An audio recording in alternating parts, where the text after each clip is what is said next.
Powered by Middle Tennessee Electric. Open your curtains during the day to let sun naturally warm your home, then close them at night to keep heat in.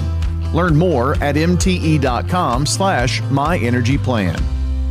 35 years. That's how long your family has trusted my family to care for your pets. Hi, this is Amanda from Animal City. From the entire team here at Animal City, we want to say thank you, Murfreesboro, for allowing us to be your local pet and pet product experts. We have grown up with you, and we're grateful. Stop by and celebrate 35 years of local love with us. Animal City, it's more than a store, it's our home. Animal City, 919 Northwest Broad Street in Murfreesboro. There are places where people talk, and then there are places that people talk about. News Radio WGNS is both on air, online, and on the phone. We're broadcasting from the Middle Tennessee Electric Studios. Visit mte.com. Middle Tennessee Electric, serving to make life better since 1936. This is a WGNS Action Line. Talking with Rutherford County newsmakers since 1947. This is a WGNS Action Line. Now your host, Scott Walker. Right now that time, 8:21, you're tuned to WGNS on this Friday morning. And this morning we have local state representatives joining us in studio, and you can text in any questions you may have. And our phone number is 615-893-1450. This morning we have got with us State Representatives Mike Sparks, Brian Terry, Tim Rudd, and also Charlie Baum. And how are all you guys doing this morning? Cold? It is a little chill. The wind chill out there, I think, is, what did I say earlier? 13 or 20 or something crazy like that. Yeah. So what all has been happening at the state level, and what are you guys working on right now? Go ahead, Tim. You're going to have to move that mic a lot closer. Tim, if you would move that mic. The legislature was shut down the entire week due to the ice. Mainly, the reason why it was shut down wasn't because we couldn't drive up. It was because the employees in Davidson County were without power. So they called the legislature off for that. It resumes Monday. So we've had a short month, the first month. But bills have been introduced. I'm personally carrying the E-Verify bill on immigration, which was crafted by the Speaker and his team, working with some of the Trump team to get what was needed done here.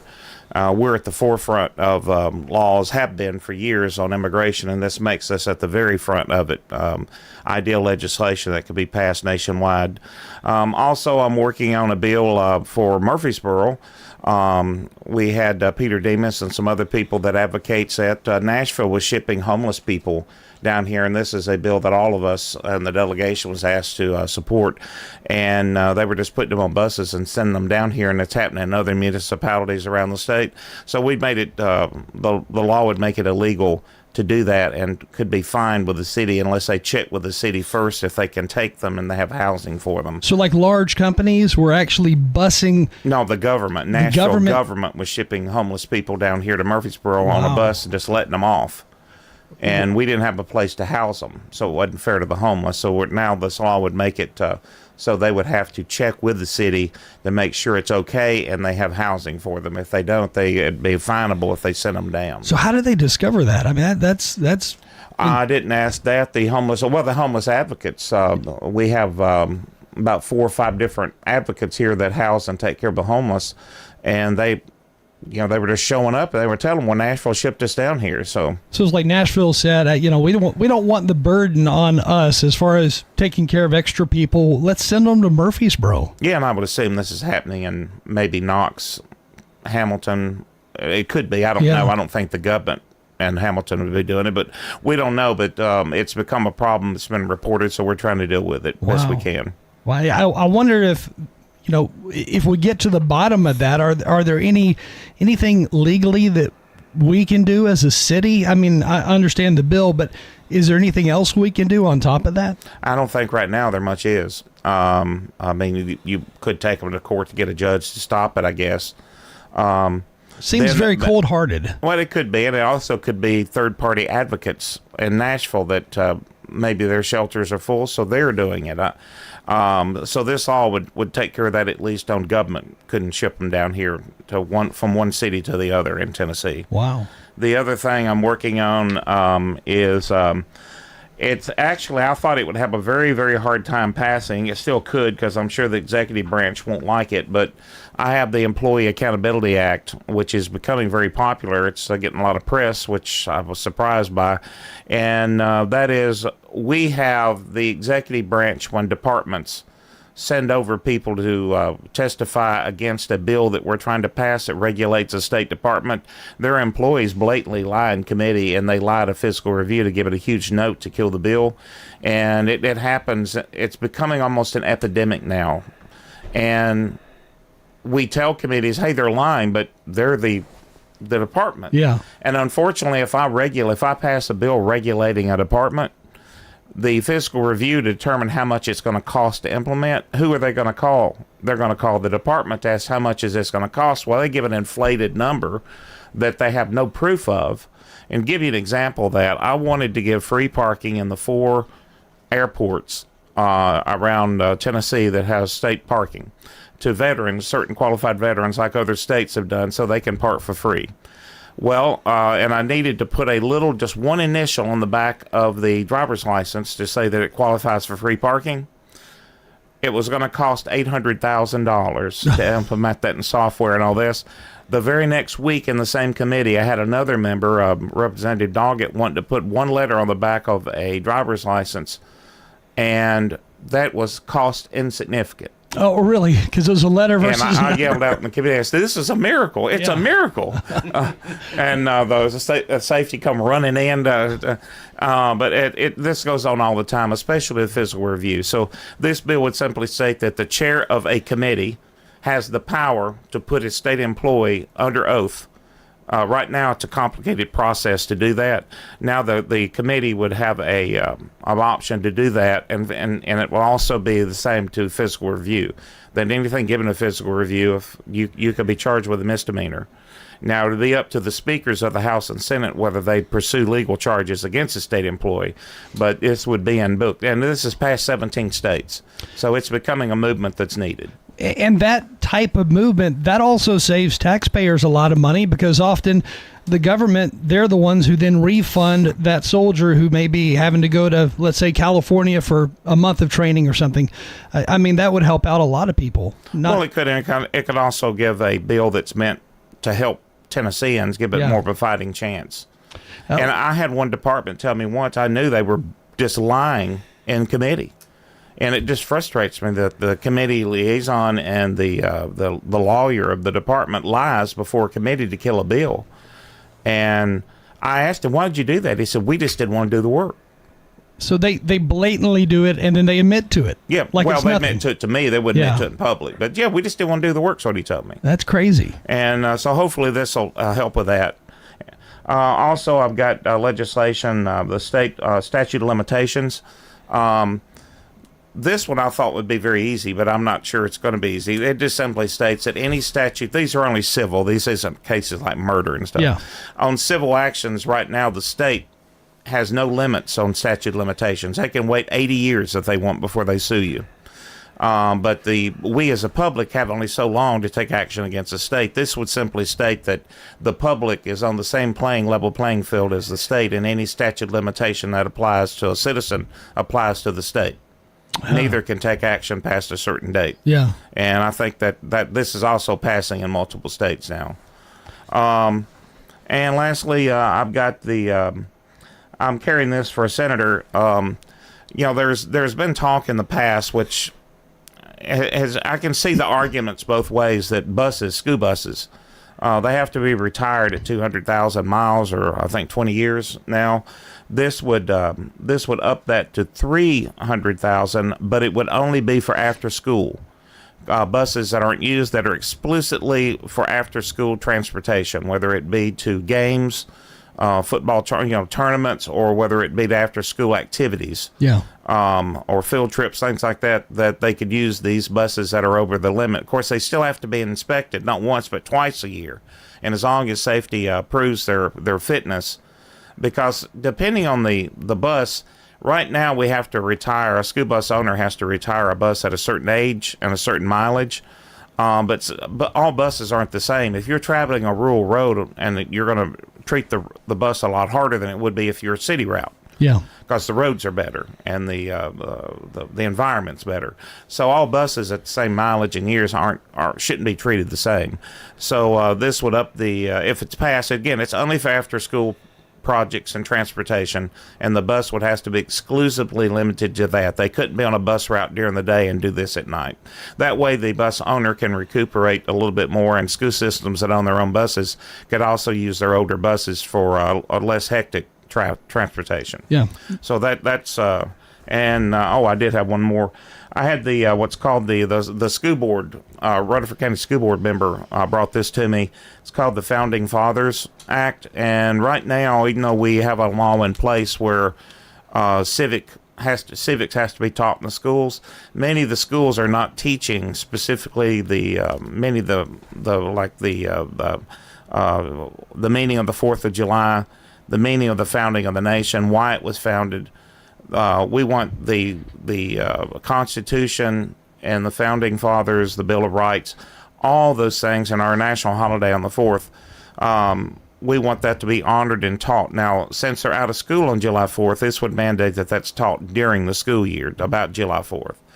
And some of the students, it's sad, but some of the students have come to the principals and say, I don't want to honor July 4th because it's a white man's holiday.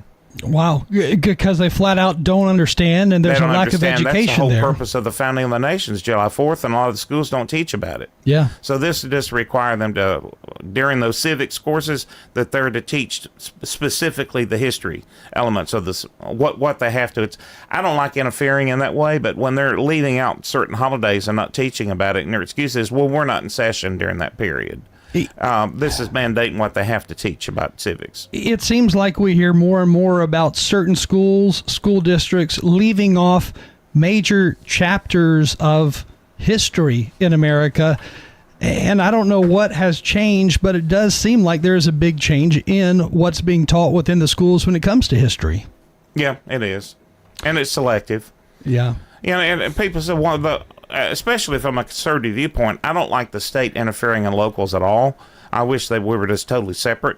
But where we are, we've been put in, whether it be on some taxes or certain regulations, we're being involved so that local government doesn't abuse a certain particular field or employee or employment or career, and to make sure that things are done properly. That's when. But I don't like being involved, but I understand why all those who preceded us put us as a barrier to represent the rights of the people so that a government doesn't become too abusive at the local level. So I understand the role we play, and but this would be that role with telling school boards that, hey, come on, we passed civics, you need to teach all of civics, not just selected parts of it. Yeah. And we had a couple of questions texted in, and one of them was dealing with HOAs. It was saying something in regards to HOAs seem to have too much authority within neighborhoods, and one person writing that their HOA is putting a lien against their house for missing 4 HOA payments, even though they claim they made the 4 payments, and it's a matter of bad bookkeeping on part of the HOA.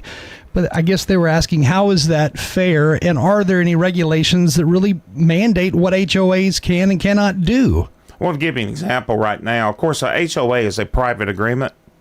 We can't change a private agreement that's already in place. We can dictate how a private agreement has to be written in the future, but we cannot interfere as a government with a private agreement to individuals. So that is a contract between the home buyer, and as a realtor for 28 years, most home buyers, it's kind of like looking over a mortgage. It's 500 pages. Yeah. I just want the house. Where do I sign? Yeah. They don't read it. They don't know what all's in it. And that's their responsibility, especially when dealing with a lot of money like a house. And I always tell my clients, read the covenants. You're in an HOA. Some HOAs are very lenient. They don't really do anything. They don't have any common areas except maybe an entrance, so there's not much there. Some of them do. They have tennis courts and pools, and they want to keep the aesthetics up, and that's all in there. And of course, a builder keeps control, the developer keeps control of an HOA until it's finished, because he wants to protect his investment. And that's the number one complaint I get, that I bought my house 10 years ago, and the developer still controls the HOA. And there's no board. And that's because he's still got homes to build, and he doesn't want the subdivision to be run down so he can sell all his property. Then he hands it over. So it's a compromise. Plus, sometimes after the developer is finished and the building is done, the city won't release the bonds, and they can't release the subdivision until the bonds are released by the city or the county government. And sometimes they keep those bonds, they don't release them, the money back, because they're in a disagreement over shrubbery or something. They feel a fence, they don't like the fence, or some disagreement that the city wants the developer to finish or to do, and he says that's not a part of our agreement with you. So they're in that dispute. But the cities can hold up bonds for years, so the developer doesn't release it. But back to your question, that is a private agreement. The only thing I know is you can tell him to sue. There's nothing that the government can do, because it is a private agreement legally. But you need to read over those HOA and restrictions, whether it's a new home or an existing home, because they do it to protect everyone. But I don't like HOAs either. Luckily, I live in a subdivision where the HOA's virtually non-active. Yeah, it seems like almost every neighborhood being built these days has an HOA, but to put a lien against somebody's house over, they say, 4 months of missed payments, which may be $95 to $150 a month or something. Well, they do make mistakes, because I just got my bill. Every year I got to pay $128, which is mainly for mowing the entrances and keeping up the retention ponds and all that. But I got to pay that, and my HOA bill says you must pay this on time or it'll be a fine, but then it says you owe $0. They made a mistake. Because they'll be saying you haven't paid yet. Well, you said I didn't owe anything. That's I know right. It's a mistake, because they've done that before, and they're somehow in their printing. So I do owe, but the bill from the HOA says I don't owe anything. But yet it's due, and there's a fine if I don't pay it at a certain time. And that's an interesting point you brought up about if the county, the city, whatever, if they said, let's say, for example, had TIF financing involved in there, they could then also hold that, the developer or the city could hold that over their head, and then there's never an HOA board developed. It's still the developer who's behind the HOA, right? Mm-hmm. That's crazy. That could go on for years. Oh, yeah. Well, I live in a subdivision, the largest in Murfreesboro, and they've been building there for 30 years, and the builder and developer still controls HOA because they're still building. So does the developer benefit by the money coming in each month? No, that goes in a fund. It goes in a fund to maintain the in mine, there's many parks, little small park benches scattered throughout. There are retention ponds, and there's entrances that have to be maintained. And plus there's insurance, liability coverage, all that. But there's no pool, common pool area to be maintained. So that's what all that goes to. So I understand it. But when you move into a development, you need to read that HOA and read the covenant and the restrictions, because when you buy the home, you sign the agreement. That's a part of your package that you're going to abide by the HOA rules. Wow. And they could change. Well, what else is happening within the state? I mean, what other things are going on right now? New laws, proposed bills? I'll mention that the House Finance Ways and Means Committee next week, I shouldn't say next week, the week after that, is going to have a week of budget hearings where we're going to be hearing from our different state departments to see what their needs are and what kind of funding resources they need in order to provide the services that they want. We have been monitoring revenues as they come into the state. We've got two entities that provide revenue projections and then tell us how revenues are coming in. One is called Fiscal Review, and that's the legislature's entity, and they are currently saying through about the fifth month of the fiscal year, our revenue projections are about $90 million above what was budgeted. And the other entity is the Department of Finance and Administration. I guess that's more on the executive side. And they are telling us that our revenues are coming in about $120 million over projections. And so that's maybe a little bit of good news. I know that the Lee administration has an interest in expanding the number of Freedom accounts that we offered last year. Last year we offered 20,000. And we passed a bill to do that said that if the Freedom accounts were oversubscribed, we would automatically increase them in number by 5,000. But I have heard of some interest by the Lee administration and others to maybe double the number of Freedom accounts from 20,000 to 40,000. That would be an additional 20,000 Freedom accounts. And so I thought I would provide a calculation of what that would cost the state. These Freedom accounts roughly provide students with $7,500. It's not exactly that number, but that's a pretty good round number to work with. And so if we were to provide 20,000 additional Freedom accounts, then that would have a cost of right around $150 million. That would be the money that the legislature would need to come up with to fund that. I want to add one more thing about that. Occasionally in the media, in the print media, I see that they reference the Freedom accounts that we passed last year as costing about $550 million. And I just want to clarify, that was the total cost of the bill that passed. But that bill included more than just Freedom accounts. Another big item in that bill were about $200 million worth of teacher bonuses. So the legislation itself cost about $550 million, but the Freedom accounts in the bill were right around $150 million. I think the actual price tag was $144 million. That's roughly, again, $7,500 per Freedom account multiplied by 20,000 of them. So if you do see in the media that the Freedom accounts cost $550 million, not quite all of that was due to the Freedom accounts. Even $150 million is a lot of money, but not quite on the magnitude of what is often reported in the media. And again, when you look at these Freedom accounts, how do you go about, if you're a student getting a Freedom account, and again, the money to fund that, where does that come from, and does a portion of it come from the Tennessee Lottery? Because all we hear about the lottery is education, education, education. They are funded by the state, and that's why the House and Senate Finance, Ways and Means committees have a big responsibility to find that money if that's an initiative that the General Assembly and the Lee administration want to provide. But the Freedom accounts themselves are applied for online. Currently, about half of them are awarded to low-income households, and the other half are awarded without that kind of an income restriction. The first year, when 20,000 were available, the program was oversubscribed, and what that means is more than 20,000 people applied for them, so all 20,000 were awarded. We have just opened the online portal for these Freedom accounts to be applied for the next academic year, and I believe the last I heard, somewhere between 50 and 60,000 applications had come in. So the 20,000 that we're currently funding are in high demand. The program is oversubscribed. We could double the program to 40,000, and it would still be oversubscribed. And what age group is typically receiving the benefits of that Freedom account? Yeah, I think it's all ages. The only restriction is half of them go to lower income households. Okay.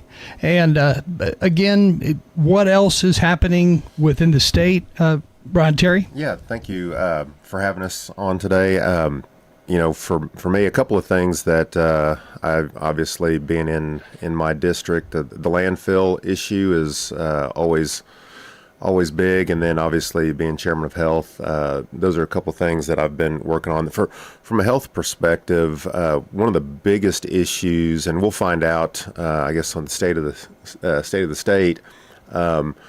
Been trying to work on getting a new medical school building in Memphis. The building that they've got there, it's actually 3 buildings that were donated decades ago. Would this be under UT or University of Memphis? University of Tennessee, okay. Yeah. But they're pretty pitiful buildings, and they're locked in, and how many students they can attract, and they're having difficulty attracting the best of the best, and so we're hopeful that we'll get us a new medical school building, increase the number of students from, I think right now they're at 175. We're looking at potentially 225 to 250 students.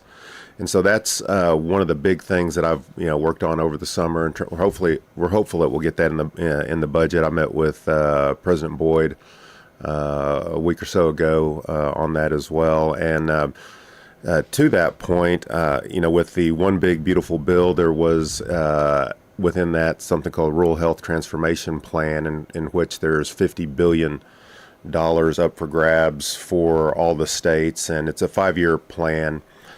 And I think Tennessee got awarded $206 million from that. And so I'm going to be meeting with the governor's staff on Monday, and we'll see kind of what he may have in line from legislative standpoint. And for me, the big issue, we're facing a upwards of 120,000 physician shortage nationwide by 2034, 2035, something like that.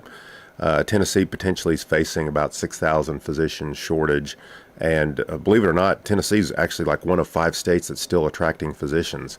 But we just can't keep up with the growth. And so my big concern on the Rural Health Transformation Plan is, if say we get a building and could potentially attract somebody, but then you put in policies that are detrimental to attracting healthcare providers or physicians, then you've shot yourself in the foot on that. And so that's one of the things that I'm trying to figure out from a balancing perspective. And then the landfill, that's the number one issue in my district. And as Tim had mentioned, the private contracts. I've got a couple of caption bills and some stuff that I'm working on. I've talked to the AG's office and our legal services on things, and obviously I keep in contact with both mayors but the problem that we've got, much like the HOA having a private contract, the city and the county, they have private contract, a host benefit agreement with the landfill, and unfortunately, a lot of stuff that we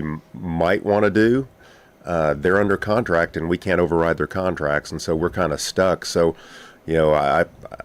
any idea that I've had or whatever, you sit down, you talk to the AG's office. I had several meetings with them this summer on some bills, and they're like, great idea, but it's not going to impact your landfill. It might impact some another landfill or a new landfill, but it's not going to impact yours, and so.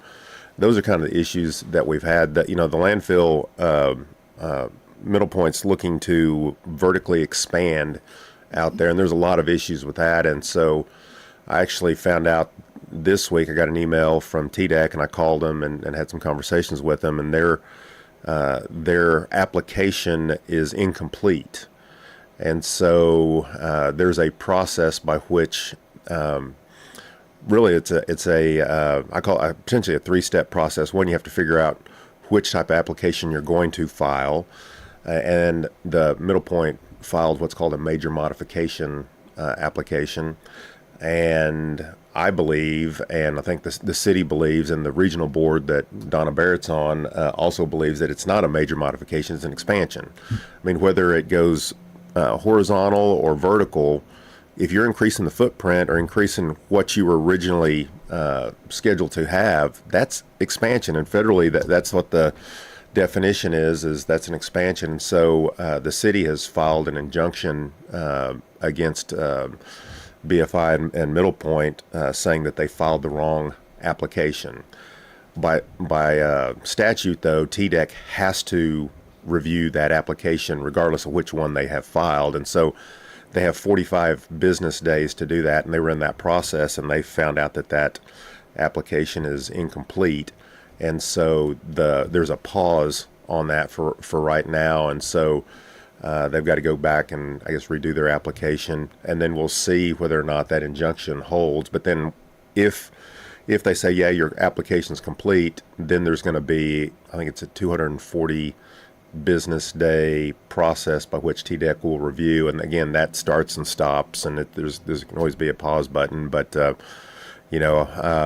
to see if there's anything that we can do to stop this potential expansion. But those are some things that we're working on. Hey, Dr. Terry, explain to the listeners about the Jackson law, and there's efforts by Republican Waste Management to overturn that and change it. Explain what protections that give us and what they're up to there. Okay, and so great question. And so in this process, so if you the application, if you do a major modification, then only TDEC really has to review that. There will be a public comment period, but ultimately TDEC and the commissioner has the say on whether or not that major modification goes forward. If, however, it's deemed that it's an expansion, which we all believe that is an expansion, then it has to go through the regional boards, and it has to go through the Jackson law. And so the Jackson law, if you opted into it, which our locals have opted into it, essentially they can override object to and override and essentially veto an expansion of a landfill. And then the regional board, they have a 10-year plan, and if an expansion does not fit into the 10-year plan for their region, then they can block it as well. And so our region is Cannon, Coffee, Warren, and Rutherford, and they have blocked it before, and the courts have upheld that. And that was a law that I passed a couple years ago that actually, in all these years trying to do something to deal with the landfill, I passed a law that said that if the courts ruled that, in favor of the Jackson law or the regional boards, the commissioner could not override the courts. The way the law had been written was, even if the courts ruled that there is no expansion, the commissioner still could come in behind that and grant the expansion. And so I passed a law that said that can't happen. The commissioner has to accept that. And so this past March, when that got adjudicated, that put an end to the northern expansion that they tried. And so that was a positive for us. But yeah, the having local control, particularly when it deals with your water, your safety, your property values, I mean, to me that's huge. Yeah. And this trying to skirt the system and going, trying to say it's a major modification when you're going up there, you're blocking the flight path, the FAA issues, and all that. Even MTSU's opposed to this expansion. So. I'm trying to imagine. I mean, at some point, it and may already be, it's going to be the highest point of elevation in Rutherford County if they continue to expand upwards, which is crazy to think about. And the circumference, if you look down on that large piece of land, how much higher can you physically go and that still be safe? Well, and therein lies the issue is that there is a problem with the FAA as far as flights. Because, there's buzzards and stuff going around that area, and you have the flight path that comes in. And so there is a major issue if they raise that. So, just because they're wanting to expand vertically doesn't mean that, there's not just local issues. There's federal issues here as well. Hey, I guess, in other words, if it were at sea level, let's say, then those buzzards and birds would be flying much lower. But the higher the mountain gets, the higher the birds fly as well. Are you saying that Republic needs to relocate and build a new airport for the city of Murfreesboro? I think they need to relocate their landfill. And I know we only have a few minutes left. We had lots of questions here. The folks texted in everything about, from libraries to, community values and, there's a lot. But Mike, let's head to you real quick. Mike Sparks is here as well. Well, I just want to say thank you, Brian. Brian's passionate about the landfill. We're downstream, Smyrna, Laverne, and I represent North Murfreesboro, and we care about this. A few years back, I was chairman of Consumer, and we had a bill, and somehow we got talked about, or I brought up the landfill, and I said, we're downstream of this, and I was worried about our water quality. And it was a week later, I seen an announcement from TDEC that said, don't eat the bass in Percy Priest Lake. Well, what was ironic is I brought up Percy Priest Lake and Bass the week earlier, saying that when I have grandkids, which I have 2 now, just left them just now, and I said I want to be able to take the grandkids out, go fishing, just like my dad did, just like Major Walls used to take me fishing, and catch a bass and take it home at night, fried up in the pan, and then that announcement come out. I call those confirmations, and it's a serious issue. So folks in Smyrna, Laverne, I know our county commissioners do care. I know Mayor Carr cares, and but it's almost. I'm kind of sitting here, not chuckling, but it's so weird to think about the flight path in those areas. And so, this is something I know our entire delegation cares about, our entire county commission cares about. But one thing I'll share, I just got off the phone with a father that I'm working on a resolution for. He found his daughter hung in her closet. She was only 14 years old. So the areas of mental health among our teens, among our adolescents, and even among adults is a serious issue. It's hard to legislate your way out of these things. So we've got some legislation on that. If folks care about mental health, and I know our teachers do, look up the book, The Anxious Generation. Ran it last year. I'm going to do it again this year. Going back on Chairman Rudd was talking about the school buses, and I applaud Tim, and that's going to be a big issue because I was there when we expanded 3 years, and you talk about a powerful lobbying group. You wouldn't think school bus manufacturers are that powerful, but they're listening right now. But here's who else is listening: school bus owners and drivers. So I know Clarissa Smith's listening, Cindy DeMumbrian's listening, and others. If you own a school bus, y'all need to start coming together to help Tim on this bill. Even on my bill, which really we're the most restrictive in the world. I can't make this stuff up, folks. We're more restrictive than Cuba, Russia, Latvia to drive a school bus. We're the only state in the world. You got to be 25 to drive a school bus. So we see a shortage of school bus drivers. And I appreciate David Settles, who's on the school bus, on the school board, Murfreesboro, come up and testified. Ironically, he's also the president of NAACP. He come up and testified to help me. He says go to 21. Tim helped me get the bill out of committee. Robert Stevens helped me get the bill out of committee. We passed on the House side.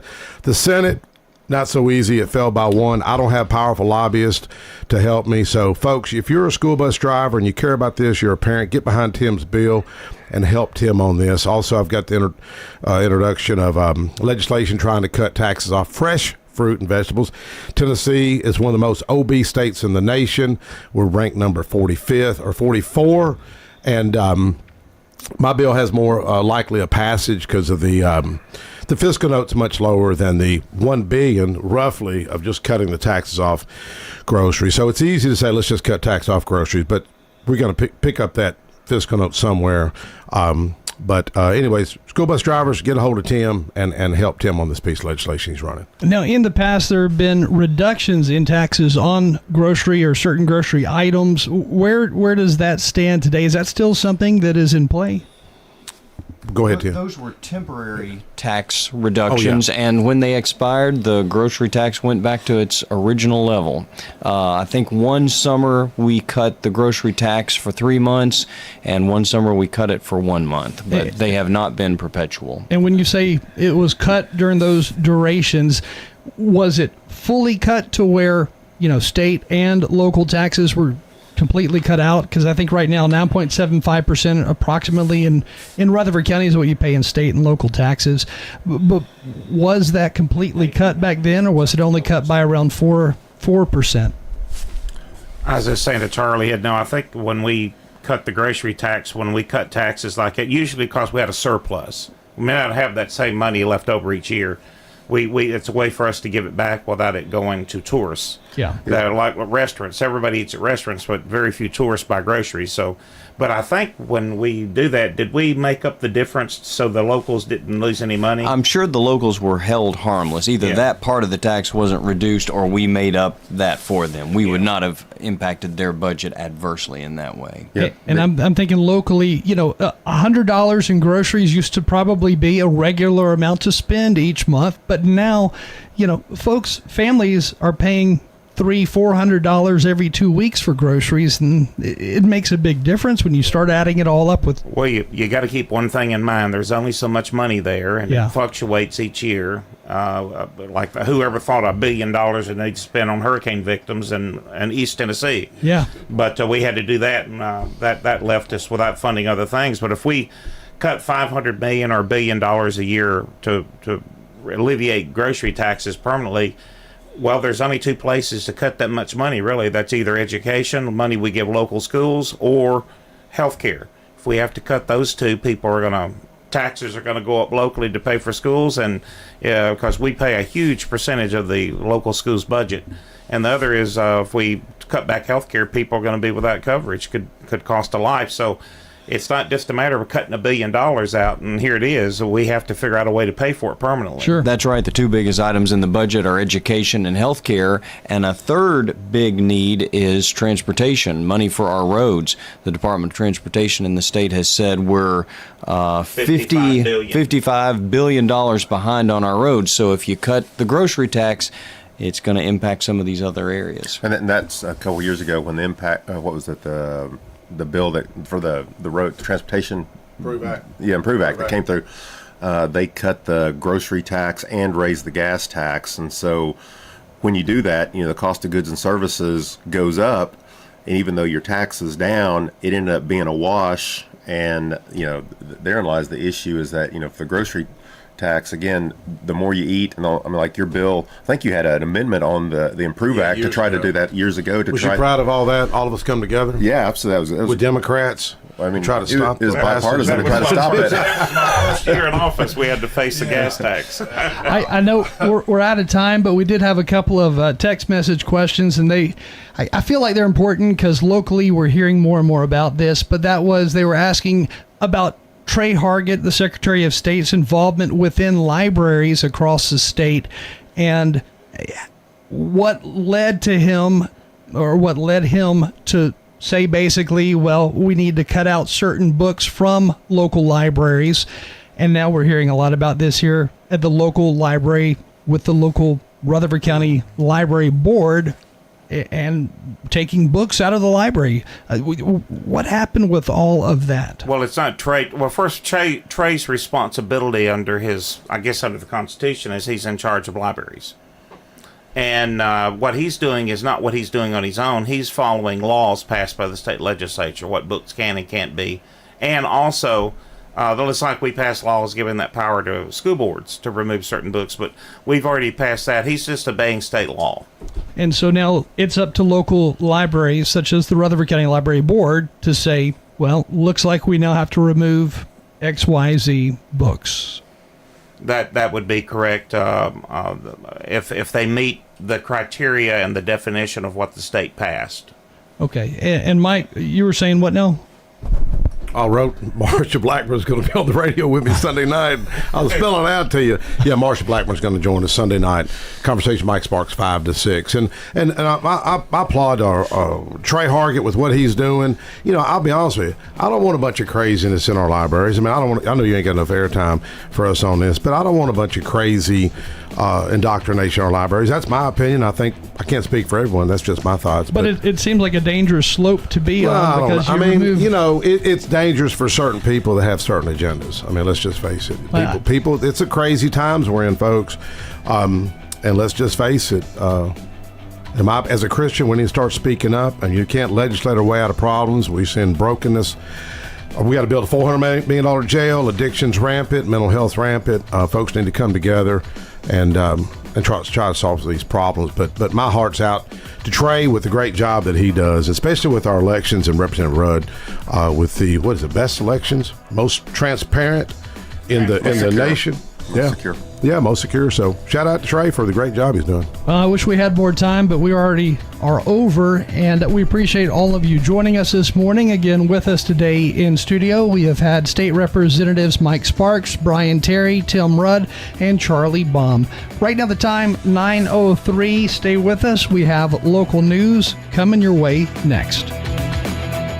The Action Line on FM 101.9 and AM 1450 Murfreesboro, FM 100.5 Smyrna. Listen and watch at wgnsradio.com. This is Peter Demas, and our family is inviting your family to come eat with us at Demas's restaurant. We're trying to give them a place where they can eat with their family that's not fast food. We want to create an atmosphere where we can sit down and just have a good old-fashioned family dinner. But unfortunately now, most people can't do it at home. So, two people are working, the kids' activities, and so what we're doing is we provide that